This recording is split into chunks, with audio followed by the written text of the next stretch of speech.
नमस्कार, भारत के बाद में आपका स्वागत है। मैं हूं रोहित सिंह सावल। भारत का हूं, भारत की बात करता हूं। 4 जून को यानी आज से ठीक 29 दिन बाद लोकसभा चुनाव के नतीजे आने हैं, लेकिन उससे पहले कल तीसरे चरण का मतदान है और सियासी जंग लगातार तेज है। आज भी चुनावी मैदान से कुछ दिलचस्प तस्वीरें सामने आई हैं।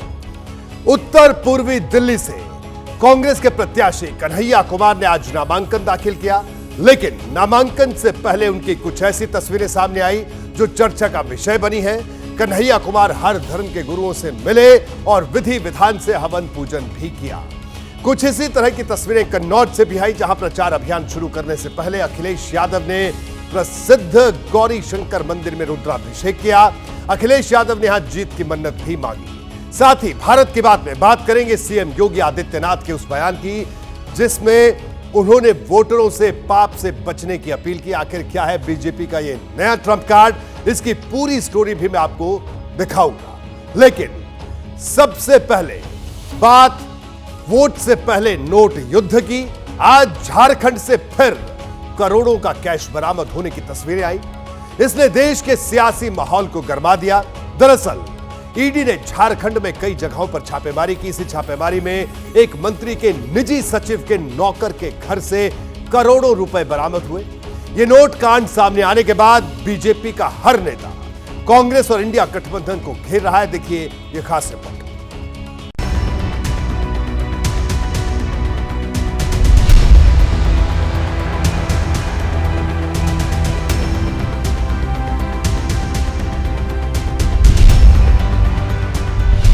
झोले और बैग खुलते गए,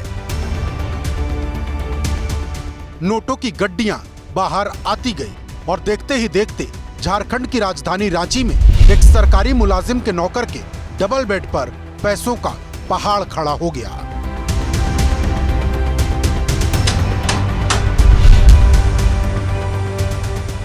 ईडी के अधिकारी जब एक मामूली नौकर के घर छापा मारने पहुंचे होंगे तो उन्हें भी एहसास नहीं रहा होगा कि पैसा गिनने के लिए मशीनें मंगानी पड़ जाएंगी।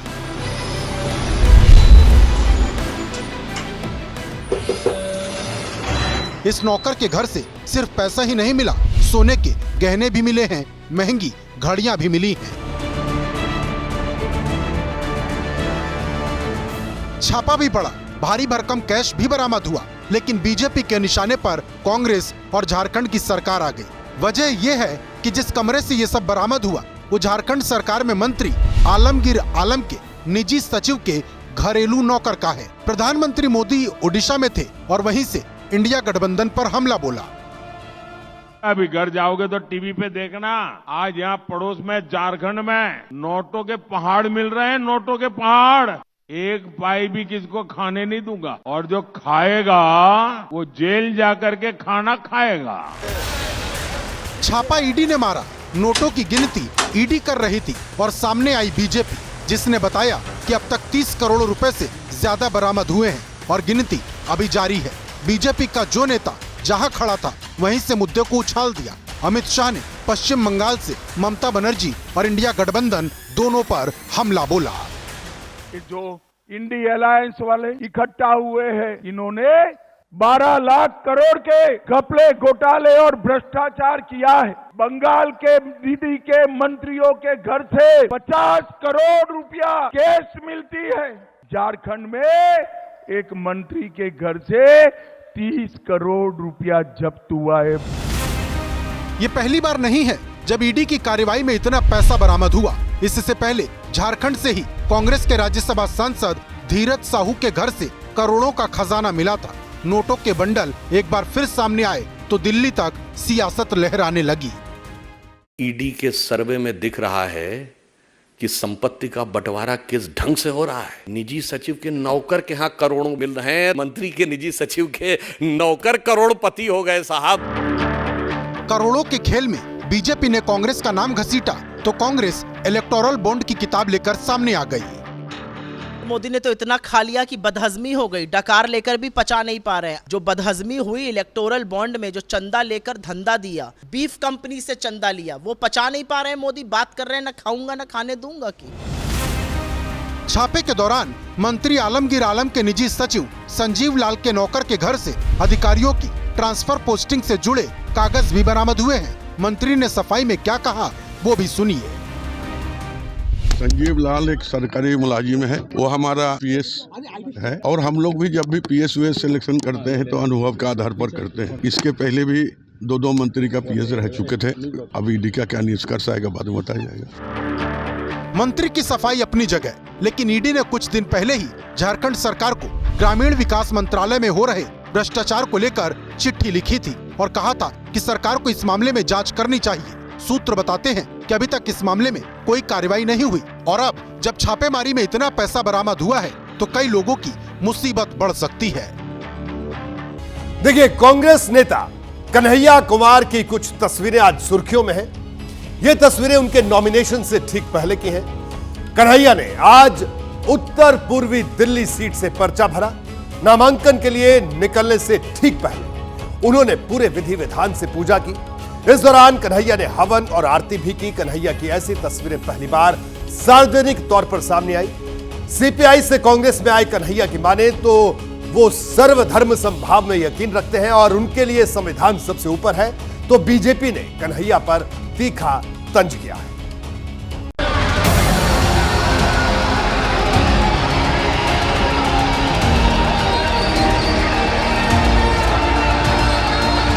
उत्तर पूर्वी दिल्ली लोकसभा सीट से नॉमिनेशन से पहले कन्हैया कुमार हवन करते नजर आए।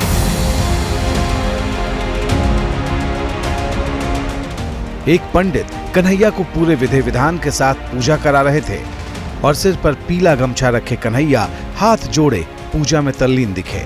कन्हैया ने हवन के साथ यहां आरती भी की।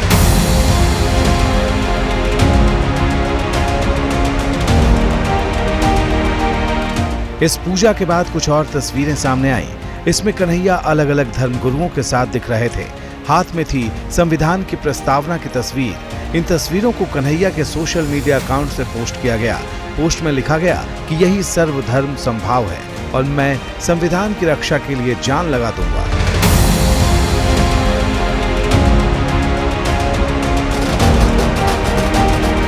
इसके बाद इंडिया गठबंधन के उम्मीदवार कन्हैया नॉमिनेशन के लिए निकले। समर्थकों ने कांग्रेस उम्मीदवार को कंधे पर उठा रखा था। साथ में कांग्रेस और आम आदमी पार्टी के कार्यकर्ताओं के साथ वाम दलों के समर्थक भी नजर आ रहे थे। तीनों दलों के झंडे यहाँ दिखे।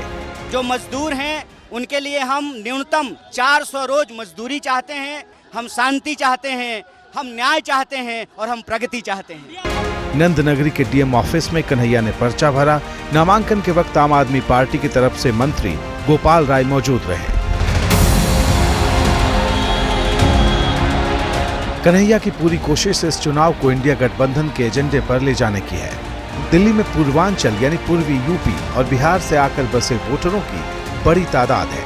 प्रवासी वोटरों का यहाँ दबदबा है और कन्हैया की पूरी कोशिश इस वोट को हर कीमत पर हासिल करने की है, क्योंकि सिटिंग सांसद और बीजेपी उम्मीदवार मनोज तिवारी भी इसी मिशन में दिन रात एक कर रहे हैं। मनोज तिवारी एक के बाद एक अपने बयानों में कन्हैया को सनातन विरोधी और देश विरोधी तक करार दे रहे, तो वहीं कन्हैया भी रणनीतिक तौर पर अपने एजेंडे में सर्वधर्म समभाव और संविधान बचाने की मुहिम को आगे कर चुके हैं। बदले बदले हमारे कन्हैया जी नजर आ रहे हैं। भाई ये तो वामपंथी थे, नास्तिक थे, किसी भी कर्मकांड में यकीन नहीं था, तो क्या है ऐसा खौफ का डर जिसके चलते वो सर्वधर्म समभाव के मोड में आ गए हमारे कन्हैया भाई? ऐसा क्या हुआ? मुझे लगता है कि ये सब निरर्थक बातें हैं। आस्था निजी विषय है। अगर वो पूजा करते हैं नहीं करते हैं तो राम जी की करते हैं या हनुमान जी की करते हैं, ये उनकी निजी आस्था है। दिल्ली में 25 मई को वोटिंग है और तब तक आर पार की ये आंच और भी तेज होने वाली है। दिल्ली के बाद अब आगे बढ़ते हैं, बात उत्तर प्रदेश की करते हैं।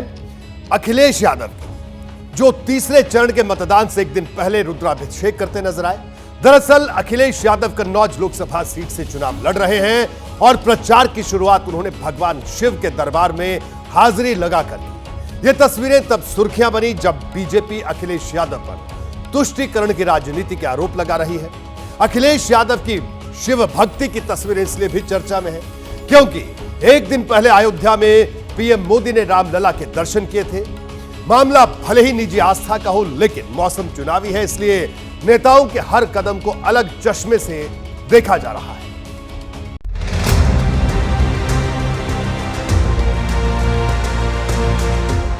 पत्नी डिंपल यादव की सीट मैनपुरी पर चुनाव प्रचार खत्म होने के बाद अखिलेश यादव कन्नौज पहुंचे तो चुनाव प्रचार की शुरुआत जिले के प्रसिद्ध गौरी शंकर मंदिर में पूजा अर्चना करके की।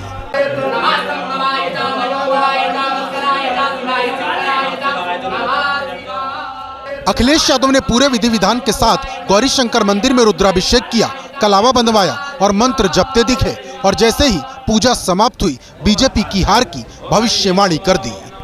ये नकारात्मक राजनीति करने वालों की हार होगी। जो गड्ढा खोदे थे, जो गड्ढा खोदते वो खुद एक दिन गिरते हैं। इसलिए कन्नौज की जनता विकास को, तरक्की को, खुशहाली को वोट देने जा रही है।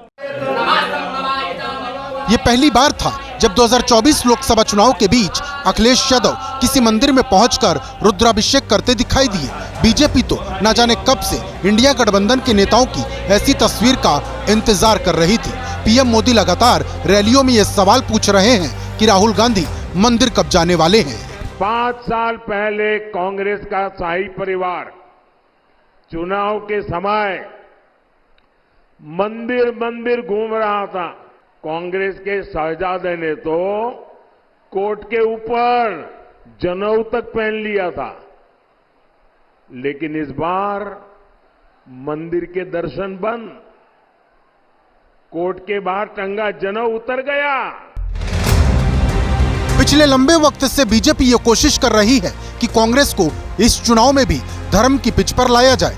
इसे संयोग कहें या प्रयोग, कांग्रेस के जितने नेता पार्टी छोड़ रहे हैं सब कांग्रेस पर हिंदू विरोधी होने का ठप्पा लगा रहे। टीवी चैनलों पर कांग्रेस का पक्ष रखने वाली राधिका खेड़ा ने भी पार्टी छोड़ने का यही आधार बताया।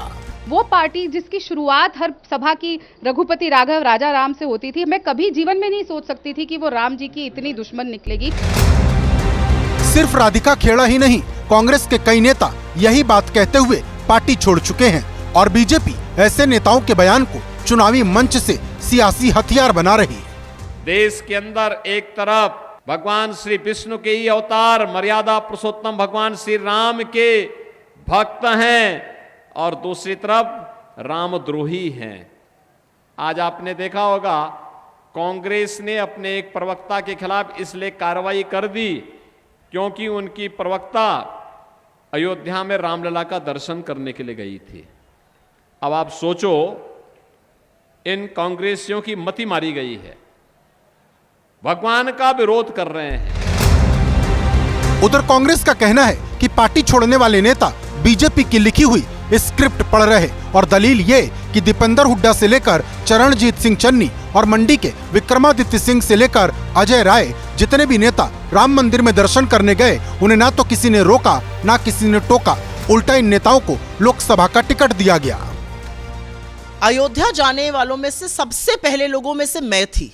दीपेंद्र हुड्डा, मैं, अजय राय, अविनाश पांडे, आराधना मिश्र मोना, अखिलेश प्रताप सिंह, हम सब एक साथ अयोध्या गए थे दर्शन करने।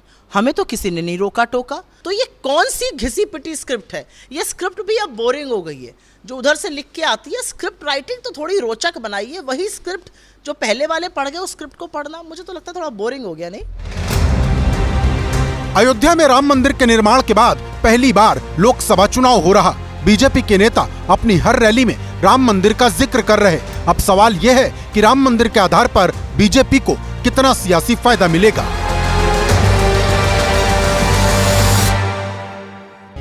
देखिए, कांग्रेस को वोट डालने का मतलब पाप का भागी बनाना होगा। आज ये बातें यूपी के सीएम योगी आदित्यनाथ ने चुनाव प्रचार के मंच से कही। सीएम योगी उन्नाव में बीजेपी की चुनावी सभा के लिए पहुंचे थे। यहां उन्होंने कांग्रेस के वादों का मतलब समझाते हुए यह बयान दिया। बीजेपी की तरफ से चुनावी महाभारत में पाप और पुण्य का मुद्दा उठाया गया तो कांग्रेस ने बीजेपी पर असली मुद्दे से ध्यान भटकाने का आरोप लगा दिया।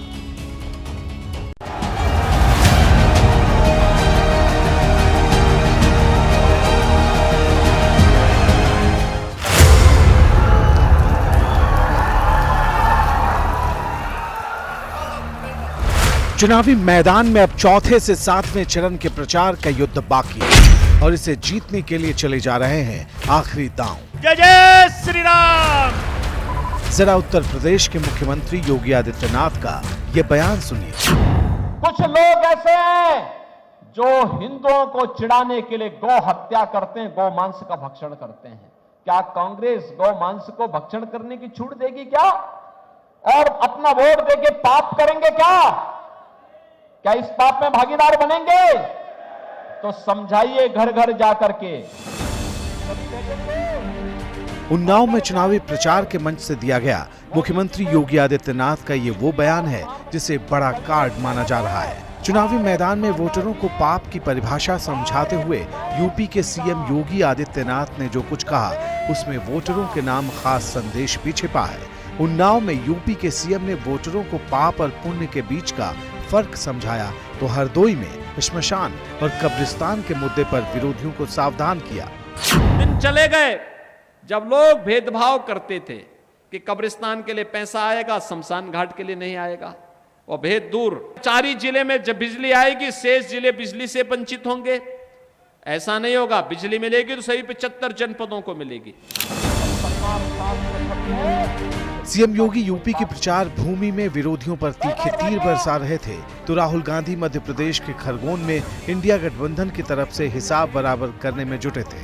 उन्होंने बीजेपी पर असली मुद्दे से ध्यान हटाने का आरोप लगाया। माथे पर त्रिपुंड लगाए राहुल गांधी ने कांग्रेस के न्याय पत्र के वादे दोहराए और वोटरों को पीएम मोदी से सीधे सीधे एक सवाल फौरन पूछने की सलाह दे डाली। ये मेन मुद्दा है चुनाव का भाई और बहनों।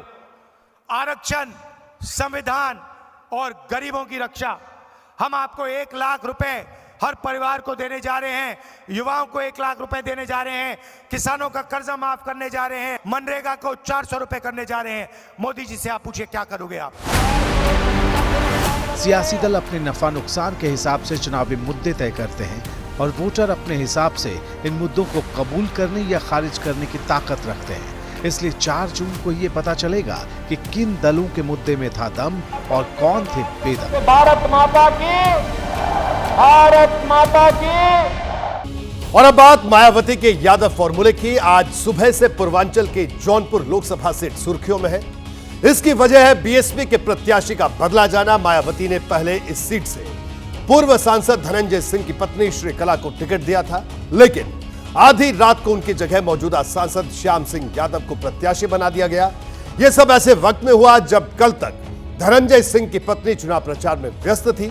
अब सवाल यह उठ रहा है कि मायावती ने धनंजय सिंह की पत्नी का टिकट काटा या फिर धनंजय सिंह के परिवार ने खुद चुनाव से किनारा कर लिया।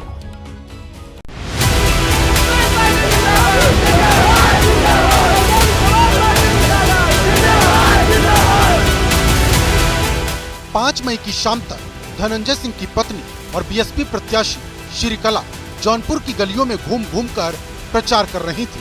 हाथी के निशान पर बटन दबाने की अपील कर रही थी। लेकिन 5 मई की रात होते होते जौनपुर का सियासी समीकरण 360 डिग्री बदल गया।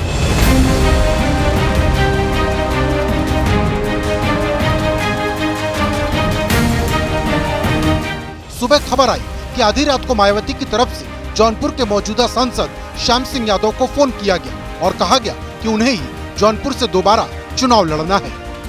मुझे रात को माननीय बहन जी का टेलीफोन आया कि तुम्हें चुनाव लड़ाना चाहती हूँ, तैयार हूँ।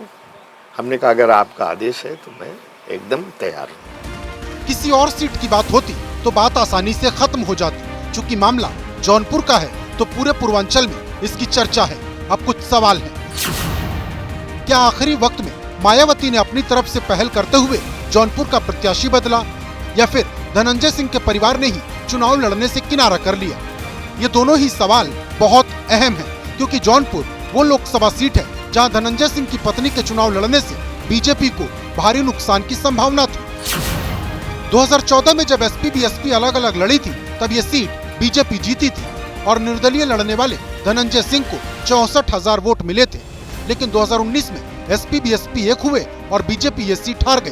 तब न ही धनंजय सिंह लड़े थे और न ही उनके परिवार से कोई खड़ा था।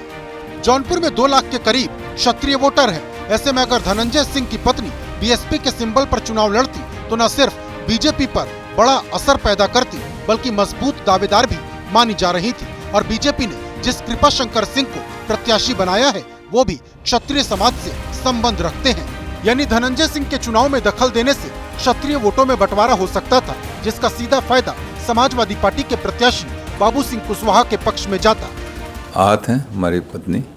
मुझे कोई बहुत ऐसा नहीं कि बहुत आश्चर्यजनक घटना है। मैं पहले भी 3 बार मेरे साथ ऐसी घटना घट चुकी है। तो मेरी पत्नी के लिए पहली घटना थी, श्रीकला जी के लिए वो आहत हैं।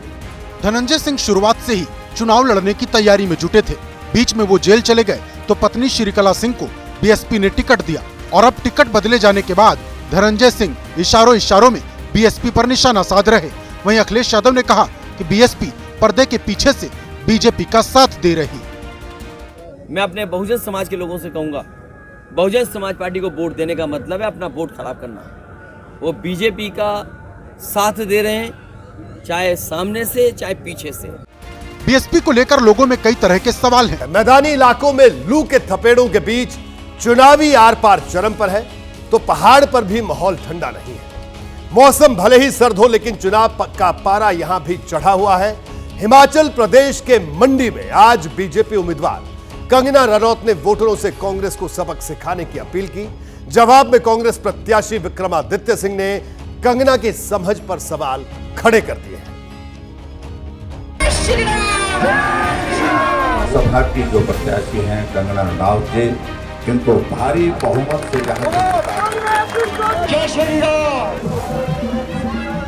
मंडी की सड़कों पर कंगना रनौत का ये रोड शो बताने को काफी है कि हिमाचल प्रदेश की सर्द फिजा में चुनावी गर्माहट किस कदर बढ़ती जा रही है। कंगना जी को जय श्री राम। बीजेपी उम्मीदवार कंगना ने राज्य के पूर्व मुख्यमंत्री जयराम ठाकुर के साथ मंडी के सिराज क्षेत्र में रोड शो किया। इस दौरान उन्होंने कांग्रेस पर तीखा हमला बोला।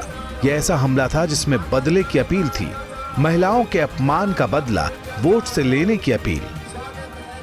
अपनी बेटी को, अपनी बहन को, आप जिन लोगों ने मेरा अपमान किया है, को कहा है कि मंडी की बहनों का क्या रेट है, उनको भी हम बताएंगे कि क्या है मंडी बहनों का क्या दम है और उनका क्या क्या लोकप्रियता है, ये हम 4 जून को बताएंगे।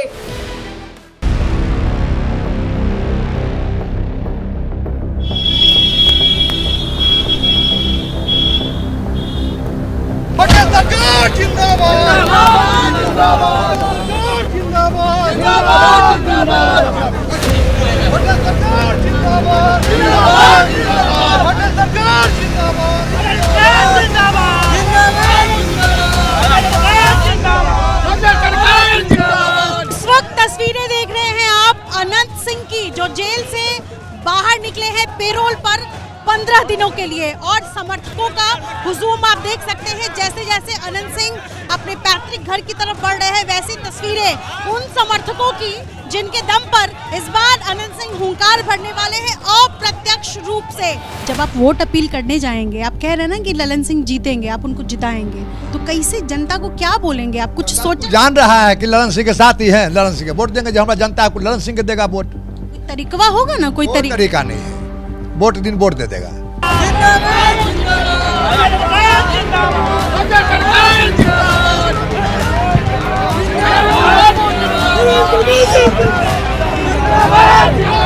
हमारे साथ थे तो वो रुड्डा थे, अब आ गए हैं चुनाव के समय। नीतीश जी ने और इन लोगों ने बाहर निकाला है, भाजपा के लोगों ने, तो आप कह सकते संत हो गए हैं।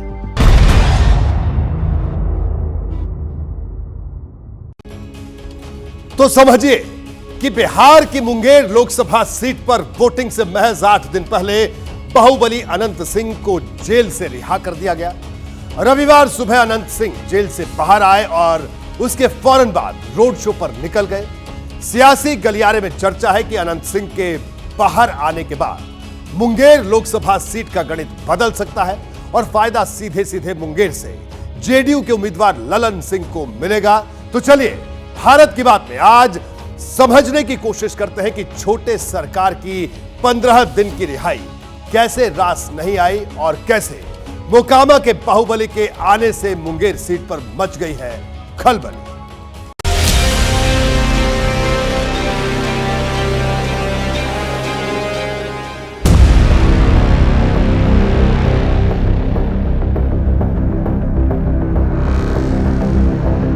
आनंद सिंह उर्फ छोटे सरकार।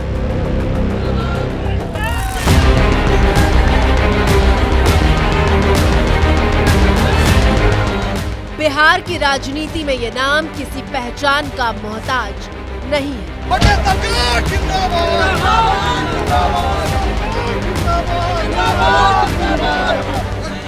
बाहुबली आनंद सिंह 5 साल से सलाखों के पीछे हैं, लेकिन उनके सियासी रसूख और ताकत का अंदाजा इस बात से लगाइए कि चुनाव के बीच में जैसे ही अनंत सिंह के जेल से बाहर आने की खबर आई, मुंगेर लोकसभा सीट पर तमाम चुनावी समीकरण हिल गए। कोई प्रभाव नहीं पड़ेगा, ललन सिंह जीतल है 4 लाख 5 लाख वोट से।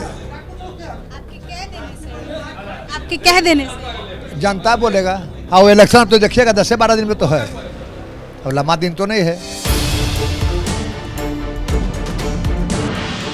जेडीयू के पूर्व अध्यक्ष ललन सिंह की जीत को लेकर अनंत सिंह का कॉन्फिडेंस देख रहे हैं आप। इसी कॉन्फिडेंस की वजह से विरोधियों के गणित के बिगड़ने का डर है। काफी देर हो गई आपको, आपके इस चुनाव में उतरते उतरते। हाँ, कितना समेट पाएंगे आप मुंगेर की लड़ाई? हम गांव में बंटवारा करेंगे, परिवार में अपना जनता से मिलने के लिए चलाए हैं। जो मिलेंगे कहेंगे ललन सिंह के वोट दीजिए।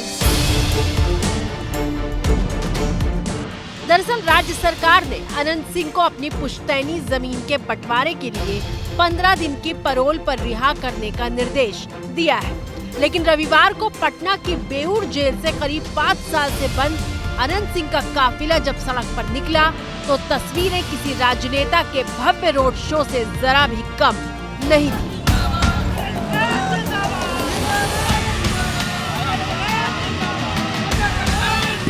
फूल माला से पूरे रास्ते अनंत सिंह का स्वागत हो रहा था और अनंत सिंह हर चौक चौराहे पर जनता से मिलते हुए उनके अभिवादन को स्वीकार करते हुए आगे बढ़ रहे थे।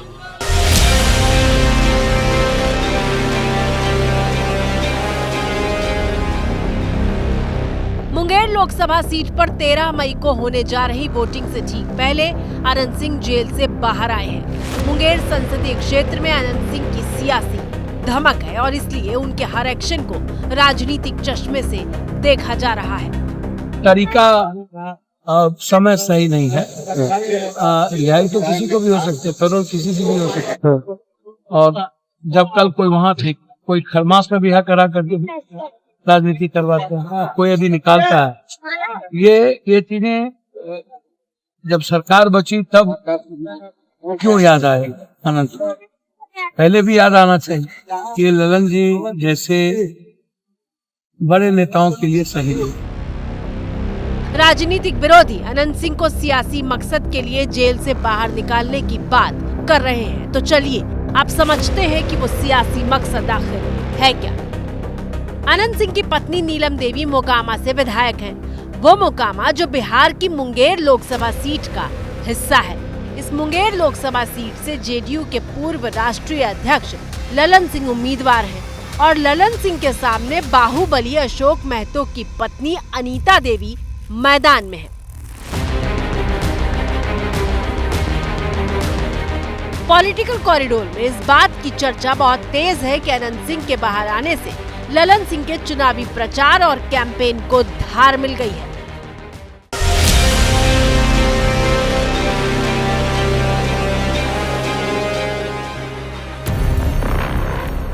रविवार को अनंत सिंह जेल से बाहर आए और सोमवार की तस्वीरें देख लीजिए, जब उनकी गाड़ियों का काफिला मुंगेर सीट के बेलछी इलाके से गुजर रहा था।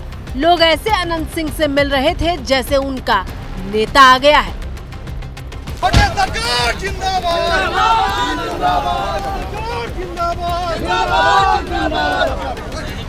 माना जा रहा है कि अनंत सिंह के प्रभाव वाले इलाके में चुनाव के बीच उनकी मौजूदगी से ललन सिंह का पॉलिटिकल ग्राफ जरूर चढ़ेगा। क्या लग रहा है इस बार अनंत सिंह के आने से कौन जीतेगा? किसका पलड़ा भारी है? अनंत सिंह का चुनाव जीत जाएंगे। हाँ, जी के मतलब अनंत सिंह के चलते वोट के चलते हम लोग अनंत सिंह को जानते हैं। और ये अगर नहीं आते चुनाव में तो क्या? नहीं, हम लोग वोट नहीं देते। हाँ, अनंत सिंह चलते हम लोग। अगर नहीं आते तो हम लोग नहीं देते। जनता क्या कह रही है ये तो आपने सुन लिया, लेकिन राजनीति के जानकार क्या राय रखते हैं जरा वो भी जान लेते हैं।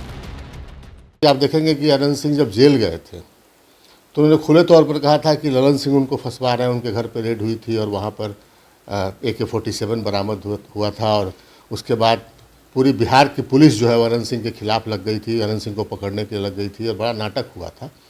और अनंत सिंह उस दौर में लगातार ये कह रहे थे कि जो है वो ललन सिंह उनको टारगेट करके रखे और ललन सिंह उनको फंसवा रहे हैं, ऐसा कोई मामला नहीं है, उनको झूठे मामले में फंसाया गया है। लेकिन अब उन्हीं ललन सिंह को अनंत सिंह की ज़रूरत पड़ गई है और सियासी मकसद से अनंत सिंह को बाहर निकाला गया है।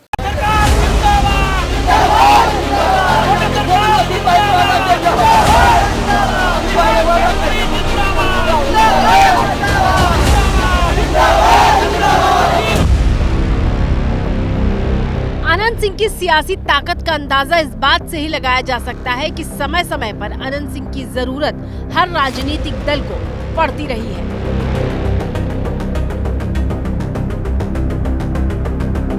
अनंत सिंह 2 बार 2005 और 2010 में JDU के टिकट पर विधायक बने। 2015 में जब लालू यादव और नीतीश साथ आए तो अनंत सिंह ने मोकामा से निर्दलीय चुनाव जीता था। लालू जी हमको साथ नहीं दिया, एक बकार नहीं बोला था, हम छोड़ दिए। हम विधायक बनने में किसी को ही जाना हमको जरूरत नहीं है, जनता मालिक भगवान है, हम यहीं से बनते हैं। हम निर्दलीय लड़ते हैं, दलीय लड़ते हैं, मूड अपना। कि विधायक बनने के लिए किसी भी जाना हमको जरूरत नहीं है, हाल है जहाँ जाना है। हालांकि 2020 में RJD के टिकट पर अनंत सिंह फिर से विधायक बने, लेकिन फिर कोर्ट ने गैर कानूनी गतिविधि अधिनियम के तहत अनंत सिंह को 10 साल की सजा सुनाई। दोषी ठहराए जाने के बाद अनंत सिंह की सदस्यता चली गई और फिर इस सीट पर हुए उपचुनाव में उनकी पत्नी नीलम देवी ने जीत दर्ज की और ये सीट बरकरार रखी।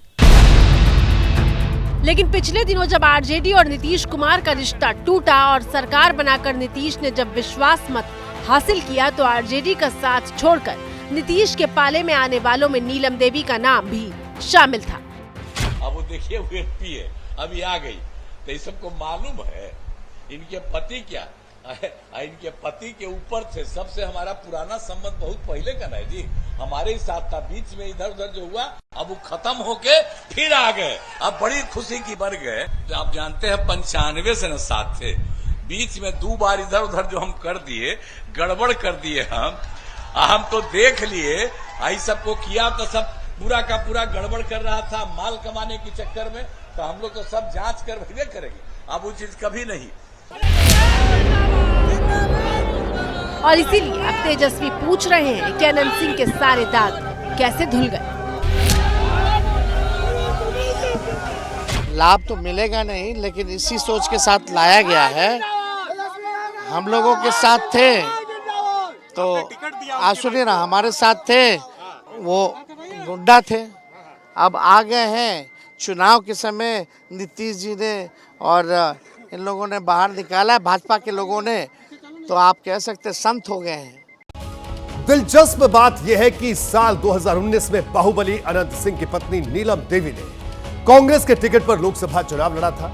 उस वक्त नीलम देवी का मुकाबला JDU के ललन सिंह से ही था। हालांकि नीलम देवी चुनाव हार गई थी और ललन सिंह मुंगेर के सांसद चुने गए थे। तब मुकाबला भूमिहार बनाम भूमिहार के बीच था, लेकिन इस बार जातीय गणित बदला हुआ है और बदले हुए गणित में अनंत सिंह की मौजूदगी का क्या मतलब है वो देखिए।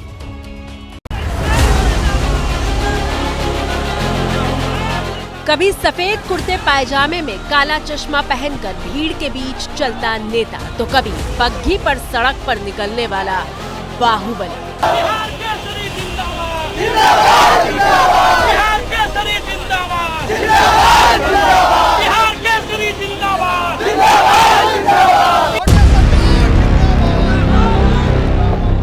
बिहार की राजधानी पटना से करीब 100 किलोमीटर दूर मोकामा में अनंत सिंह को लोग छोटे सरकार कहकर ही बुलाते हैं।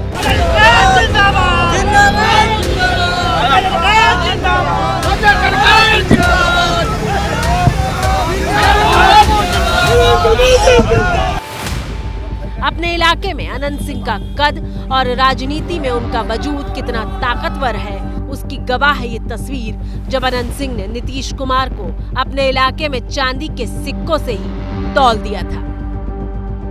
हवाई जहाज पूरा मन है। कभी चढ़े हैं एक आध झोंक। खरीदने का मन हुआ हवाई जहाज?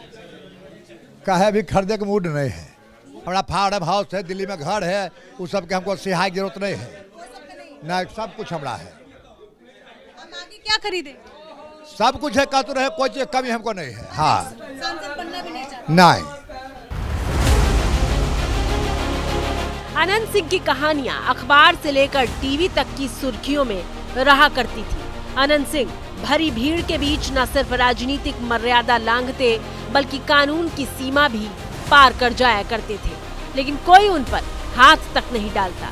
बाहुबली के नाम से जाने जाने वाले अनंत सिंह पर रिकॉर्ड 38 आपराधिक मामले हैं, जिसमें से 7 हत्या के मामले, 11 हत्या की कोशिश के मामले और 4 अपहरण के मामले शामिल हैं। अनंत सिंह की पहचान बिहार की राजनीति में पिछले 4 दशक के सबसे विवादित नेता की रही है। हम यह मानते हैं कि जनता हमको बहुत मानता है, हम बाहुबली है। और कहा जा रहा है कि मुंगेर का सियासी रण जीतने के लिए जेडीयू को अनंत सिंह की जरूरत महसूस हुई है।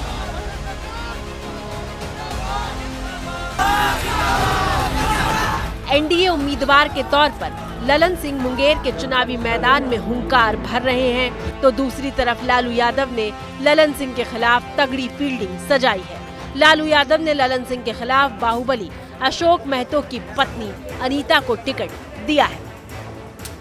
मैं मुंगेर की बेटी हूँ, ये हमारा घर है, ये हमारे मुंगेर पूरा क्षेत्र मेरे परिवार जैसा है और मैं इनके दुख देख के इतना मुझे इतना बुरा लगा कि इन लोगों का प्यार मिल रहा है और मैं जब जीत के आऊँगी तो इनके हर संभव प्रयास करूँगी कि इनके सारे दुख को दूर करूँ। जिन अनीता देवी को ललन सिंह के खिलाफ आरजेडी ने टिकट दिया है, उनकी कहानी भी कम दिलचस्प नहीं है। गैंगस्टर अशोक महतो चुनाव नहीं लड़ सकता था, इसलिए खरमास के महीने में 16 साल छोटी अनीता से ब्याह रचाया और राबड़ी देवी से आशीर्वाद लेने के बाद अनीता मुंगेर के सियासी रण में कूद पड़ी।